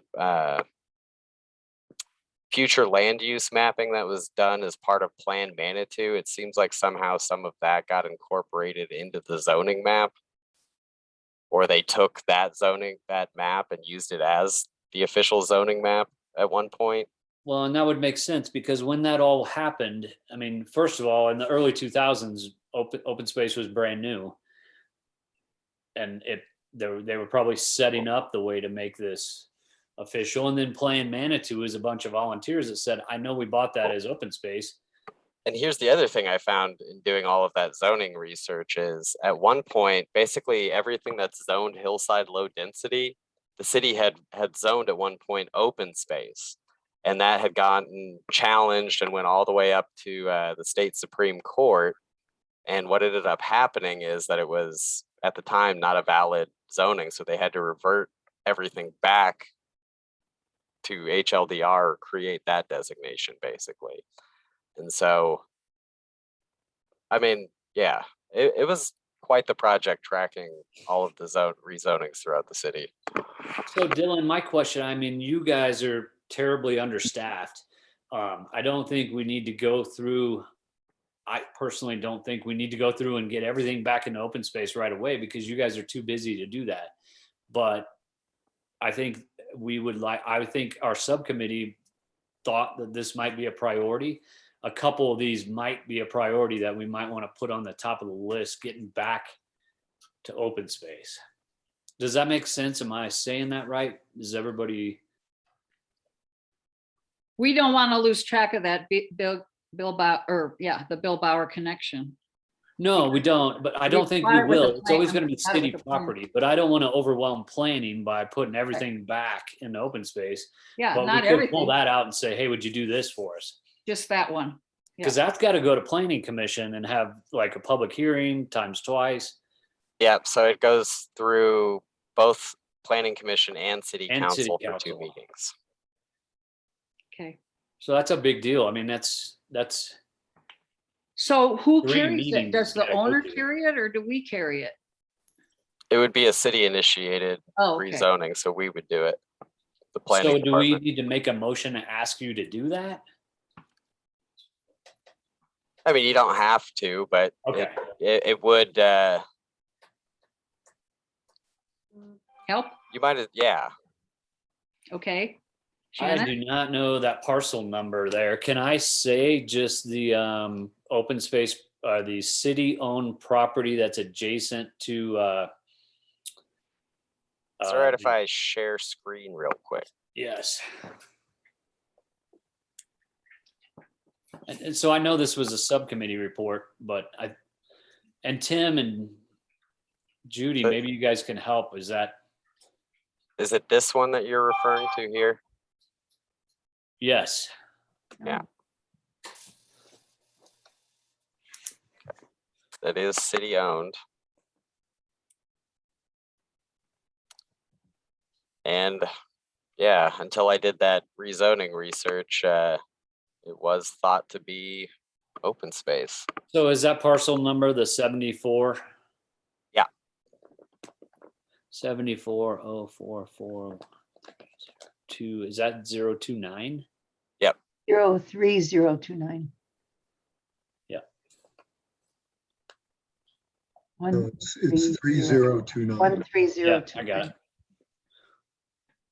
So the people are at the meeting. Did I sum that up kind of coherently? Yeah, sounded good to me, but I was standing there listening to you when you were doing it. So. So it sounds like we need a motion to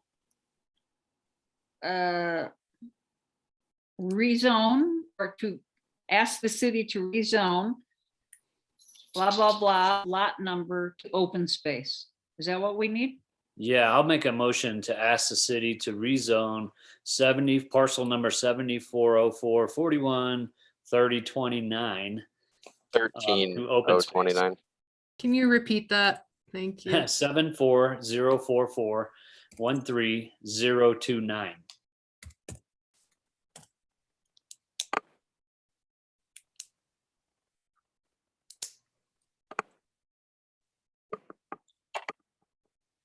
I need a second. I second it. Thank you, Judy. Any discussion? Any more discussion? All those in favor, please signify by raising your hand. I don't see a screen anymore. It says scheduling made easy. Huh, I'm not on the screen anymore. that's only, I We can see you. you. I can see you. I don't see Robin's. Oh, Robin, you're not voting. Okay, all right. I see 1, 2, 3, 4, 5. I'm voting yes, but I We can't see can the see you. screen. We can see you. Raise your hand. Okay, 7. But I don't Okay. see any, I don't see any of you now. Go to the bottom of your screen and click on the camera, maybe. The Zoom camera. We got it. Thank you. And see how many yay votes was that? 1, 2, 3, 4, 5, 6, 7, 8. Well, 7. We got the full 7. Unanimous. Okay. Thank you. To sum it up, Thanks, Shannon. I think our low hanging fruit for our subcommittee will be to look at these parcels that got rezoned and prioritize which ones we want to bring back into open space. I think there's one by Higginbotham that could be important someday. Yep.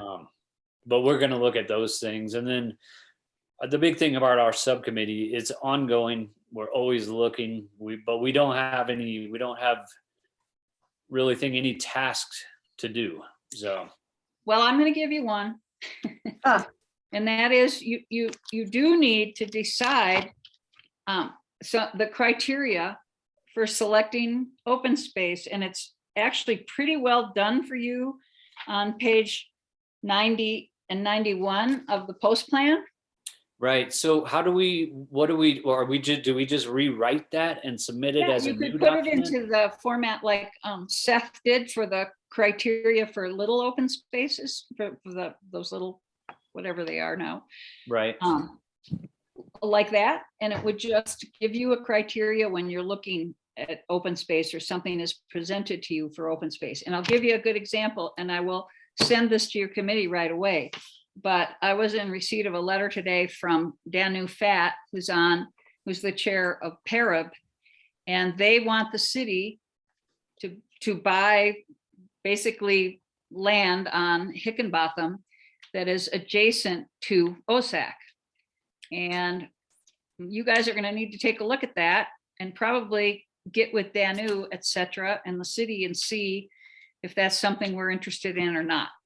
And that would take in a lot of different criteria. It is. Yeah, and I'm curious, why can't we use the 2 pages that are in the master plan? You can. Okay. But I thought you were asking for a separate. but you may want to prioritize that criteria. Maybe you don't want to prioritize it. Yeah. Maybe sometimes one thing is more important than the other, but And some things are more important to other people. Someone's a view shed off Pilot Knob is a different view shed in Crystal Hills. So right. it'd be hard putting priorities into those things. Right. Just, I think your committee has to be familiar with them, and you have to have a rationale when you say yes or no, we want this piece of property.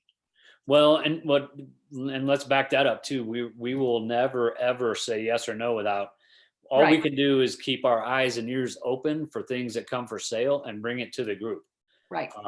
And try to do a little scheming to figure out who knows who can figure out what's for sale and who's getting ready to die and passing it on and whatnot. Right. So right. Okay. Great. Nancy, I have a quick question. So it's a little bit of a tangent off of what you're just talking about, the letter from Danu. So Dylan, correct me if I'm wrong, but I thought that we had kind of figured out that there isn't open space zoned up there. Is that true? There isn't currently. It's another one of those properties that was marked on the map from older, but when I did the research. Yeah, but when I did the research, it was never rezoned to that. So. Okay, good. Can we add that to the list? Okay, Danu's mistaken in her letter. That's what I was talking about. That's like that's the only other one that I could think is a higher priority. So we're already on that. So. Okay, take a look. There is actually already, I'll send you a Word doc version of it, Shannon, but there's a list of properties from the the post plan. And it's actually really like, you know, yay, we want these properties in the future kind of thing. But I thought it was actually pretty helpful because they name a lot of them. So being able to like refer to the same, you know, location by name might be useful. But Yeah. anyway, so I'll just pass I've got that the on post to plan. you. You don't have to send it. Yeah, okay. Yep. Great. Okay. Idle property.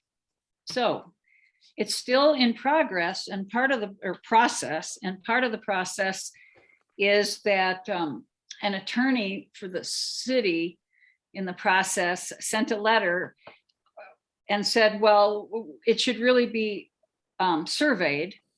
And so the city got an estimate of a survey and it was $14,400, which seemed kind of crazy for a piece of land way out that we're not going to put anything on. So Seth and Shannon and I took a ride up there last Sunday before last, whatever, right after a really nice snow, and found a corner with Shannon's software app. And our opinion is we definitely want the property, but there's no reason to survey it right now. We're not planning on putting a trail on it right now. We're not planning, you know, it's really an interesting piece of property. One of the things that's really interesting about it is it goes over the top of the hill there on you know, where the Ute trail comes up and over down by the water treatment plant. And it may have, I don't know what you want to call the trail, but the old water line trail through it. But anyway, someday we need to call an official meeting, go out there with the right software and walk the lines of the property. But as much as we did that, we think we should proceed with the purchase of the property. But to spend $14,000 now on a survey is just not required, not needed right now. It's not going to tell us any more than a good piece of boundary software is going to tell us. And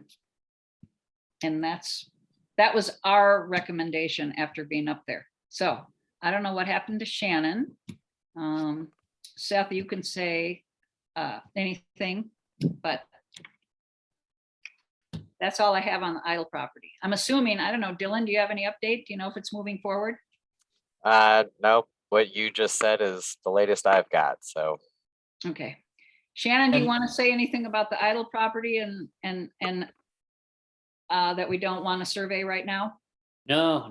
I mean, did you mention how the really, really cool trail that we've all used for 20 years is illegal? And that's one of the reasons we want it. What do you mean? Oh, the water trail line, up I against call it the the water pipeline. line trail, Yeah. the water line trail. Why is it illegal? Because it's on Idle's property. Oh, right, right. The property we hope to buy. Right. So Okay. Denise is in the audience. She has her hand raised. City Oh, good. Administrator. I got Denise, can you busted, give us an didn't I? update? Well, it won't let me change her role to a panelist. It's giving me an error code. It might be because she's on her cell phone. I don't know. Okay. Okay. And Well, she send you an email that you could read or something? Can you ask to do that? I think Denise would say, and I might get an email if I'm off here, but I think she would say she strongly recommends we do the survey right now to avoid a potential dispute down the road. It's a really important document to have for, you know, future opportunities or whatever happens in that area. So I'm just guessing. I think she would say she strongly recommends we get this property surveyed at this time. Actually, I hate to say this, but we did, Denise and I did talk about it. The lawyer in the letter says we don't have to do it also, but whatever. Okay.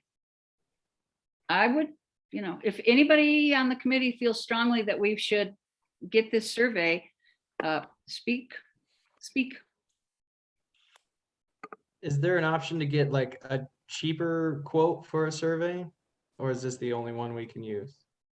Actually, that's a good point, Seth, because it's over $5,000. I thought we had to get three bids. Is that not true? Looks like Dylan's talking to somebody. Hey, was there something you wanted me to pass along?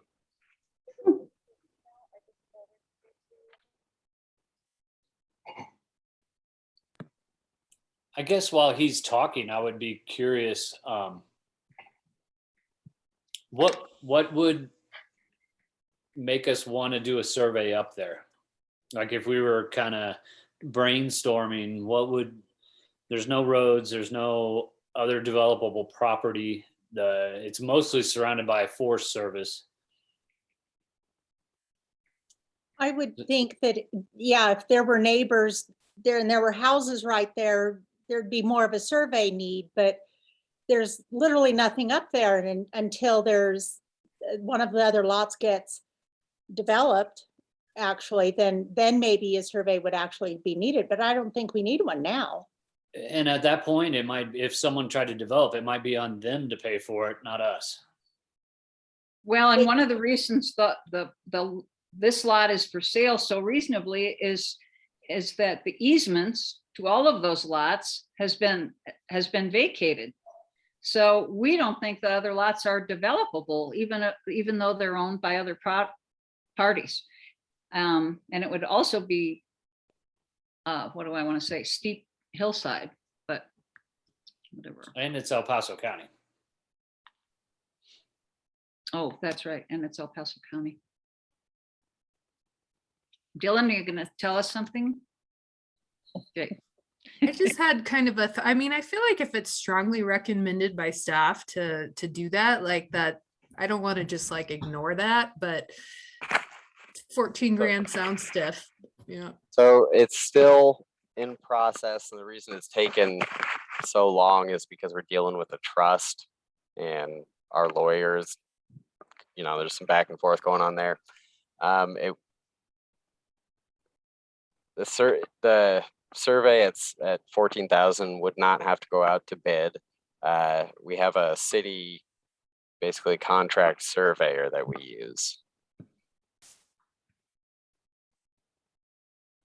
Okay. Tim, what are your thoughts on this?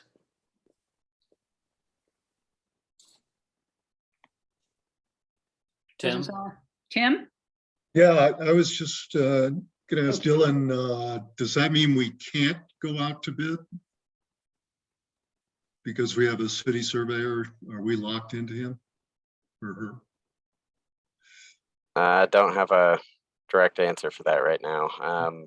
I imagine if you wanted to, you could, but there's, that's a further process and further delay. Hold on.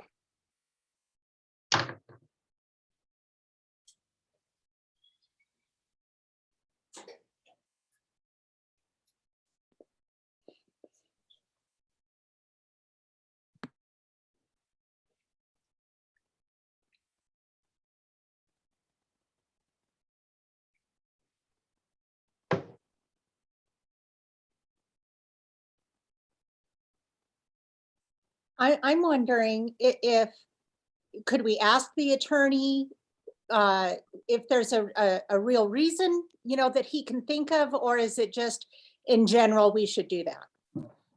So you don't have to do a survey. It's not a requirement. And also, if you want to put it out to bid and do a survey, you can do that too. Well, and I'm wondering, the deal hasn't gone through yet, so why would we survey something we don't own? No way. Well, and at this time, there's no trail planned or anything like that. Basically, the code says it would need a surveyor for that, basically, but. Well, that's generally when you do want to do a survey. It's before you buy something, yeah.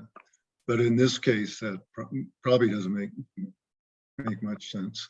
And that thing's not going to shift enough. Yeah, and it's undeveloped land. I mean, the survey is just going to show you the boundaries and where the pins are. Yep. Yeah. And it's like it's either Forest Service or utility property all around it. Right now, anyway. Yeah, I think it's Colorado Springs Utilities, El Paso County Parks, and United States Forest Service that goes around it. And then Dale Laddie's property is right there too, which is unaccessible as well. I know the opposite side. That's an interesting question right there, is do we want to know where we're at in relationship to those other 3 properties? Well, and in that case, They're I think touching. It's in that case, the survey should be split with them. They should pay for it. Help us pay for it. If they want to know their boundaries, in my opinion. Okay, do I have a motion? Does anyone feel strongly they want to survey that property right now? I just want to know, Skylar, did you want to talk at all about why maybe Denise thinks that? She doesn't. No, it's just a conversation we had about this. I think it's just best practices to always have a survey when we acquire property like this, just a clean, here's where it is, no confusion about it. And it avoids potential land disputes down the road. So that's, And that's who I was on the Denise. Yeah, that's who I was on the phone with, by the way. you talked to Denise just now, right? Yeah, twice. But are we in process of this, But I'm confused because you keep saying we should do it before we buy it. Okay, that makes sense. And we Yeah, should we're survey working on trail. it. So there working on is, with this trust, I know there's delays and all that, and I understand that. But are we like a year away? Are we 6 months away? Does anybody have an idea of this ever going through? It seems to me there's been a lot of back and forthing on this property because of the trust and so on. But is something about to break loose that makes it urgent, I guess is what. We had a contract that ended on the 31st of December that's been extended for 3 months. Okay, 3 months. Yeah, that's my understanding.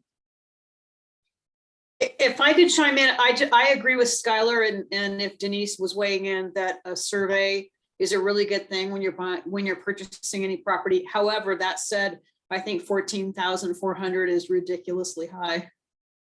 Yeah. Okay. So, sorry, Dylan, can you correct me? Did I misspeak for Denise? Did she weigh in?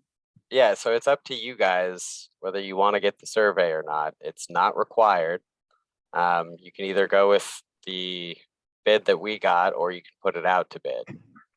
Those are where we are.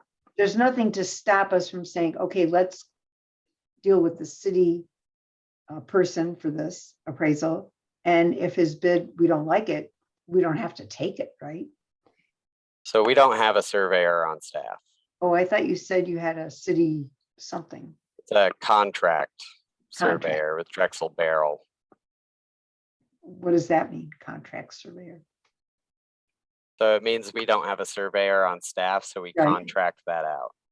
Okay, And the but is company there some reason you chose this specific company? I mean, because you have an agreement, so you tend to send them the business the city needs. So is that more reasonable? I guess that's what I'm asking. So I don't know whether there's an official contract with them or not. It's just the Okay. surveyor that we contract with and have used as a city, Okay. and used for a lot of like street stuff. So Frozen, Tim, or you're frozen, Dylan. Tim? Yeah, I think all. Tim? Yeah, can you hear me? Several people are frozen. Yeah.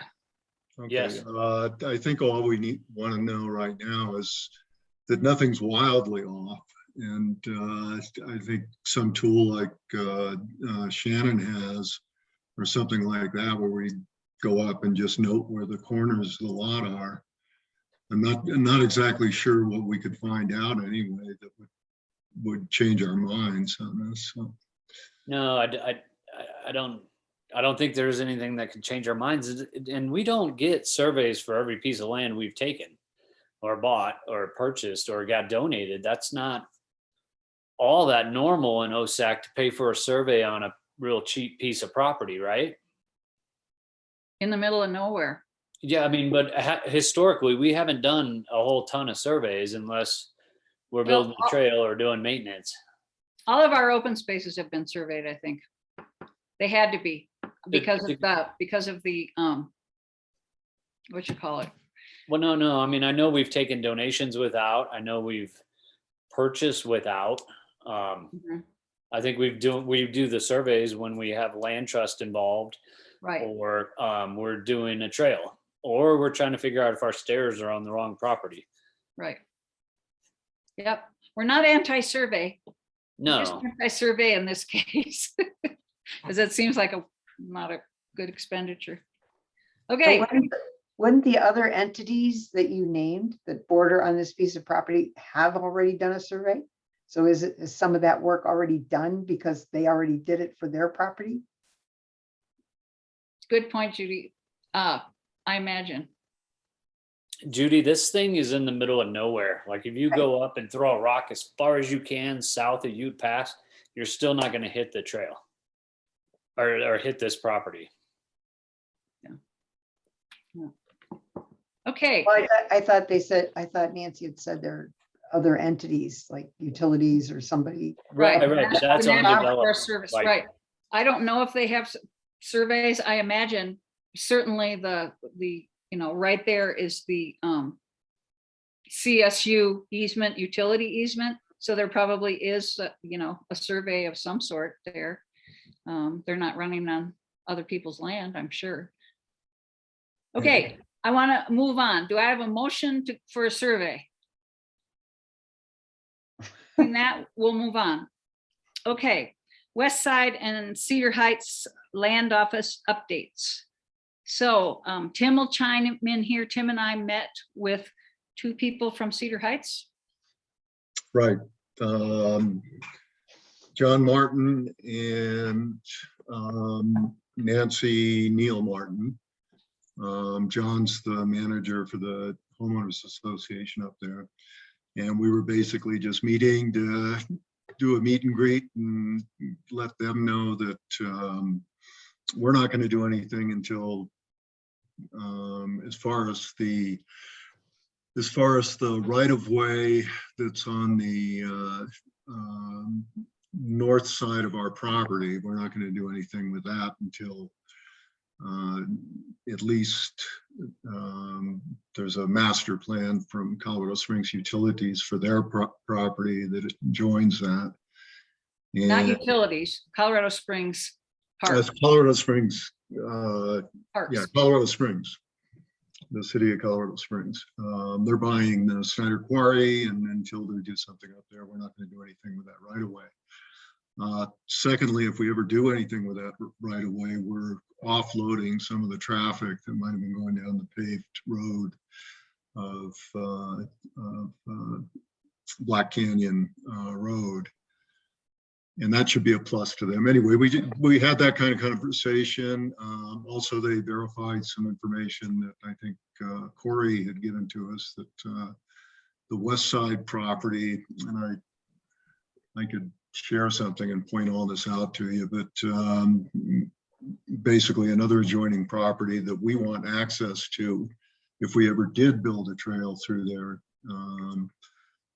is going to be deeded to Colorado Springs, along with the real estate office on the other side of the road. That property is also going to be deeded to Colorado Springs. So we're basically, as far as the organizations that we have to deal with, it's pretty limited to Colorado Springs. We just want to be on good terms with Cedar Heights. Nancy, is that about right? Yep. And in fact, I guess the Cedar Heights Land Office can't be deeded to Colorado Springs until all the lots are sold. Until all the lots are sold, yeah. And there's like 70 lots still for sale. So Wow. Oddly enough, yeah. Yeah. Yeah. So yeah, and Skylar, I heard that maybe you met or you're going to meet with Colorado Springs and talk about that property.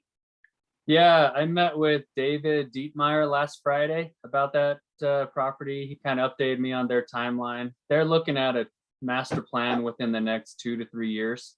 Kind of need some dominoes to fall first for them to get to that point. But we opened the lines of communication, and he said, absolutely, we'll work with Manitou Springs as a key stakeholder in this process and make sure we're talking to each other about that entire area. So I'd call it a productive meeting. Line of communication are open, and I think we have a good partnership moving forward with them. That's great. And when you feel comfortable in asking them, you might say that little triangle of land, we'd be glad to take it off their hands if they don't want to maintain it. It's adjacent to our open space. They currently own that triangle of land? They do. Well, it's going to Okay. be deeded to them. That's our understanding. Oh, that's the one from Cedar Heights. is that what you're saying? West Side LLC is who owns it. It's called Okay. West Side LLC. It's good. And it's a weird piece for them, but it's adjacent to our open space. And we would like to have it because Yeah. it would be great trailhead, potentially trailhead parking, and much better access onto the Black Canyon open space. Yeah, one other thing they were talking about, and I don't know if we agree with this or not, but they feel that there is no adequate parking on either side of that road. And it certainly seems like there is, and I've parked on that road before. And Yeah. They think it, didn't feel like we were taking life and limb into. the road is owned by Colorado Springs, by the city of Colorado Springs. And, we've parked along one side of the road in the past, and sometime it might be good to get some clarification if that's okay, Skylar. If it's okay for us to park alongside so that we have access to that open space. Okay, anything else? Cedar Heights knows that we want to be good neighbors. They want to be good neighbors. They hike already on Black Canyon open space, some of them, and they don't feel like we need to do any kind of update to the HOA at this time. Hey, maybe I can throw a question out there from John Martin. He was wondering who he contacts in Manitou when they have problems with homeless encampments on that property. Does anybody know of somebody that's responsive? There we go, Steve. The Pikes Peak cleanup crew went up there a couple months ago and cleaned off, just tons and tons of garbage from the homeless camps. I was just up there recently and I found another homeless camp that's been abandoned with lots and lots of garbage. And I use C-Click Fix. I use C-Click Fix quite a bit when I find these homeless camps. It's very effective. It alerts our police that there's a homeless camp, and the police can go up there and find out if anybody's living there or not, and they can identify it. And then we can use volunteer organizations like Pikes Peak Cleanup Crew, or in some cases we use Keep Colorado Springs Beautiful to go up there. And they charge, I think, several $100s a day to go clean up a site, but it's well worth it, if we can get them to go and clean it up. So that's what I would suggest. I would suggest them to do C-Click Fix if they find the homeless camps. And that's the start, because that identifies it. Okay, does that actually get a response from the police up there? Absolutely. In fact, when I make a C-Click Fix, I've had in the past situations when I was on city council where they would close it when the site was still there. And I went to Denise and I said, this is unacceptable. And she said, okay, they will never close one of those homeless sites until it's actually cleared out. So it'll be identified, and then we can find out what resources we need to clean it up. Okay. Great. Tim, will you notify them of that? Yeah, I will. I'm not sure if they mentioned that or not. C-Click Fix. They mentioned going to the police station and a couple of other things, but I don't think they mentioned that. So that's good. You can also call the police non-emergency number, and that'll get taken care of in that way as well. They said they'd done that and they didn't have much luck. Keep trying. Yeah. Okay. Anything else under land acquisitions and donations? Okay. The SOP committee, the standard operating procedures committee. I went back and forth a little bit. I sent it also to Cheryl. You have it in your packet. I don't want to go through it in detail right now, but I want to point out a couple things to you. So this is our SOP. The first thing you need to know is that this can be changed at any time by a vote of the committee. So this is not like the ordinance. We have more flexibility here, but yet it is how our method of doing business. So it is important. And if you haven't read this, I really hope you will. And I want to point out a couple things. Towards the end of this, you'll see orientation of new members. Can I share my screen? Wonder, let's see. I can do this.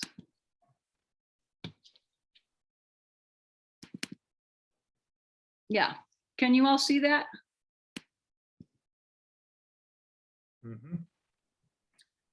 Orientation of new members.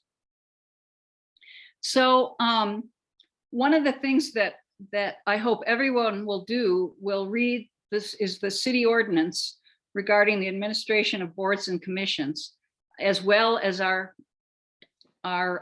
SOPs. So those will be given to new members, or at least a link where they can read those, because those are kind of your background in why you're on OSAC, what's the charge of OSAC, what are the things you're supposed to be doing, as well as the post plan, which is also an important thing to be familiar with if you're on OSAC. And so those of you, the whole post plan is on the city website.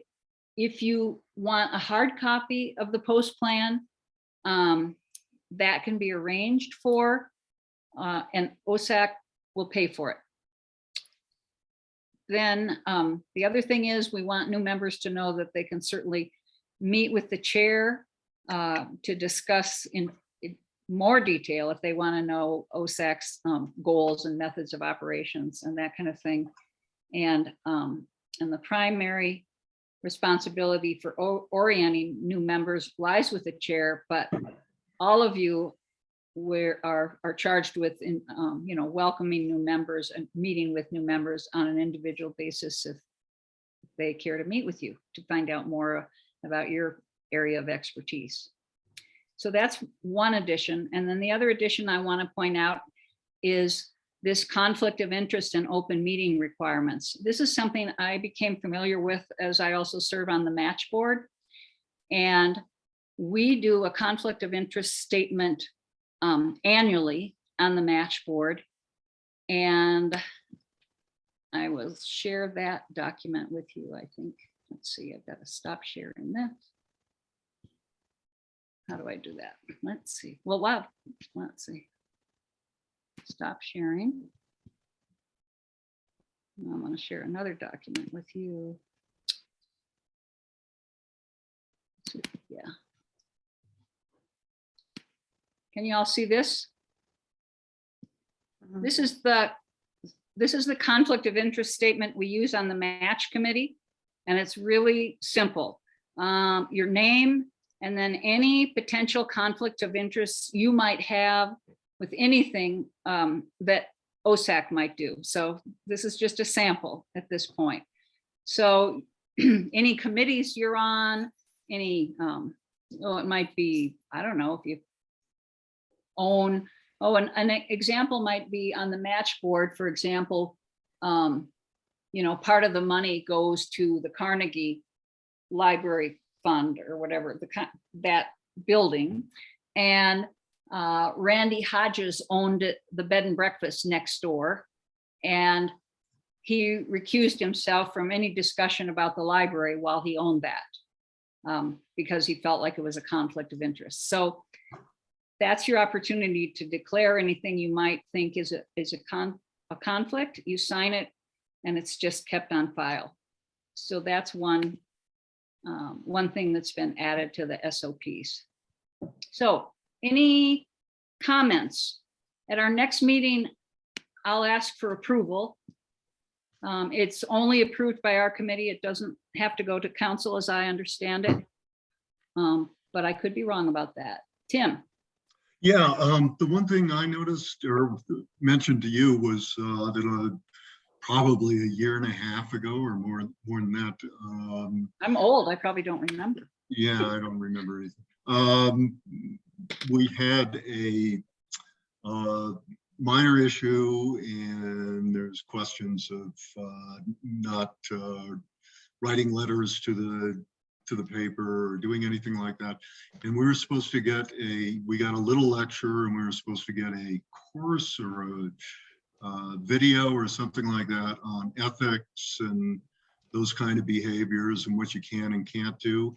And the second half of that never happened. We never got that. Well, I have an answer for you, believe it or not. Training oh, okay, great. And anyway, I thought that would be an excellent thing to include. In You this. bet. And so here under conflict of interest, number 2, you'll see a link to a website. And this is on the Colorado Municipal League website, which is the Municipal League is the kind of go-to organizations for cities. And there is an awesome training here for boards and commissions Oh, okay. and open public meetings, etc. And I want to add that we're actually working right now with the city attorney to schedule some trainings with city council, boards and commissions, basically regarding sunshine laws, conflicts of interest. So you guys as a board will be getting that training from the city attorney. Awesome. Thank you. So answers in spades. That's terrific. Anything else? Anything else anybody saw on the SOPs? Okay, moving on. Judy. Next, Judy volunteered to help us with an application for memorial benches. And it turns out she has some pretty interesting experience working with the Rainbow Falls folks. Judy, I got to tell you, I ran this by Skylar. And one of his suggestions was that we actually include, a little statement at the beginning. And actually, after looking at it and looking at OSAC's application, I think we should just include our policy, our memorial bench policy as part of the application. And by the time people read that, let's see if I'll share the application. By the time people read that, they will know a whole lot more about what is required here. So that's one addition I'd like to make. The only other thing under bench materials choices, I think we probably want to add stone or sandstone or redstone. As opposed to boulder, just put sandstone. Yeah, Hey, well, Nancy. people, yeah, because we have them built. Yeah. Can you unshare what you had shared so I can scroll? Somehow it's locked up with that conflict of interest statement. Uh-oh. Okay. So then I can get back to my agenda. Aha, thank you. Mhm. No. That worked.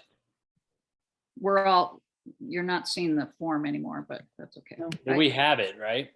You do have it in your packet, so Yeah. you should all be able to look at it.